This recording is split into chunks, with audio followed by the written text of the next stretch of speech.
मी सगळ्यांना आव्हान हे करत आहे की मी इथं सध्या म्हणजे मी 2-3 वर्षापासनं लोकसेवा करत आहे, जनसेवा करत आहे आणि मी काय राजकारणामधला माणूस नव्हतो. सय्यद भैया खाननी, गब्बर भैयांनी एका म्हणजे अर्ध्या घंट्यामध्ये मला राजकारणामध्ये पंचायत समितीचं तिकीट दिलं. हे काय अगोदरपासून ठरलेलं नव्हतं किंवा मला त्यांनी तिकीट दिलं पाहिजे किंवा मी राजकीय पक्षामध्ये कोणत्याही पक्षामध्ये सक्रिय नव्हतो. जसं रंगनाथ नाना वाकणकरांनी सांगितलं की बाबा गोदाकाठ आपला प्रोजेक्ट आहे, इथं कारखाना आहे.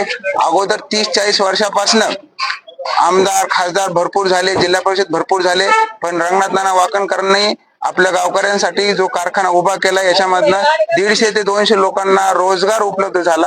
त्याच पद्धतीने मी स्वतः इंजिनियर आहे. मी सोशल वर्क 3-4 वर्षापासून करत आहे.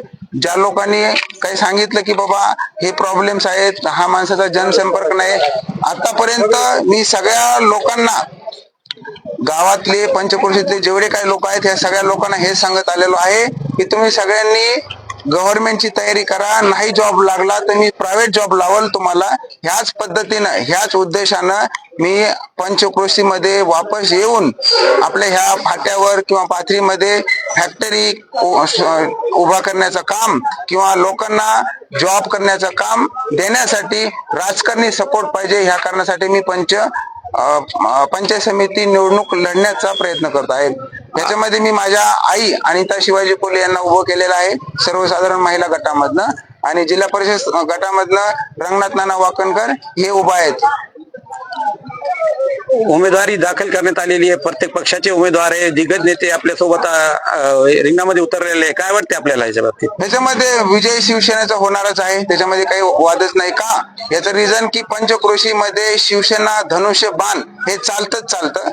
दुसरा कोणताही पक्ष असेल तर यांची हवा तात्पुरती राहील आणि येणाऱ्या 7 तारखेला सगळे आई बहीण माता बहीण भगिनींनो यांना सगळ्यांना आव्हान तर करतोच आहे आणि जे आता मी सध्या त्यांना भेटत आहे यांच्या सगळ्याकडनं हाच एक शब्द येतो आहे की आमचा धनुष्यबाण ठरलेला आहे जो की आम्ही आतापर्यंत चालवत आलेलो आहोत. आज शिवसेनेचे नेते सईद खान व उपनेते जाधव साहेब यांच्या हस्ते आपल्या इथं शिवाजी महाराजाचं पुतळ्याचं भूमिपूजन करण्यात आलेलं आहे. किती दिवसापर्यंत हा पुतळा बसवण्यात येईल? बरोबर. हा, याच्या अगोदरची जर गोष्ट सांगायला झालं तर मी स्वतः हा पुतळा उभारण्याचा पण केला होता मागच्या 2 वर्षापूर्वी, जे की त्यावेळेस मी राजकारणात नव्हतो, समाजकार्य म्हणून.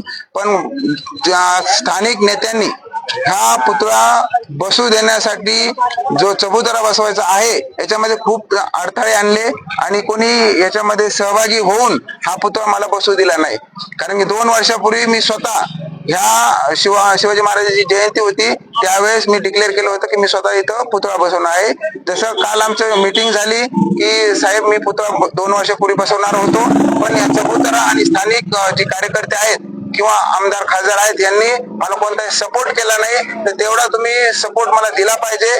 त्याबरोबर त्यांनी सांगितलं की ते सपोर्ट जे झालं ते झालं, पण मी तुला उद्याची उद्या ह्या पुतळ्याचं भूमिपूजन करून जास्तीत उद्या इंजिनियर पाठवून सर्व काही आराखडा तयार करून म्हणजे 1 महिन्याच्या जवळपास ह्या पुतळ्याचं काम सुरू होण्यासाठी चबुतऱ्यासाठी चालू होऊन जाईल. काय आवाहन करणार सर्कलवाल्याला? आवाहन करेल की ज्याप्रमाणे आतापर्यंत तुम्ही धनुष्यबाणाला मदत केली आहे आणि इथून पुढे करत आहेत, गब्बर साहेब जे आहेत आतापर्यंत यांच्याकडे कोणतेही पद नसताना गावातील रस्ते झाले, पांदन रस्ता झाला, कोणत्याही गोरगरिबांची अडचण आणि कोणत्याही माणसाला न घाबरता सय्यद भायापर्यंत जाण्याची जी धमक आहे, ज्याप्रमाणे दुसऱ्या कोणत्या आमदार खासदारकडे जाऊ शकत नाही किंवा भीती वाटते, त्याप्रमाणे कोणत्याही सर्वसामान्य माणसाकडे जर गब्बर साहेबांचा नंबर असेल त्याचप्रमाणे हे कधी अहोरात्री त्यांना फोन करू शकता, कॉल करू शकता. माझं दुखण्याचा प्रॉब्लेम आहे, ह्या प्रॉब्लेम आहे आणि अशाच माणसासोबत आपण राहिलं पाहिजे.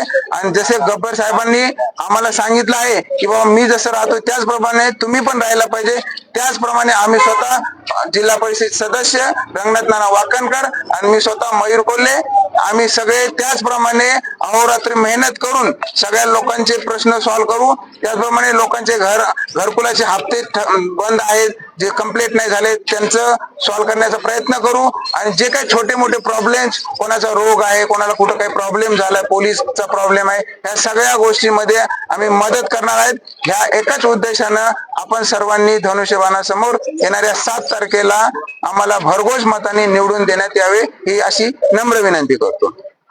धन्यवाद. समाचार पाने के लिए मैक्स परभणी लाइव को सब्सक्राइब करें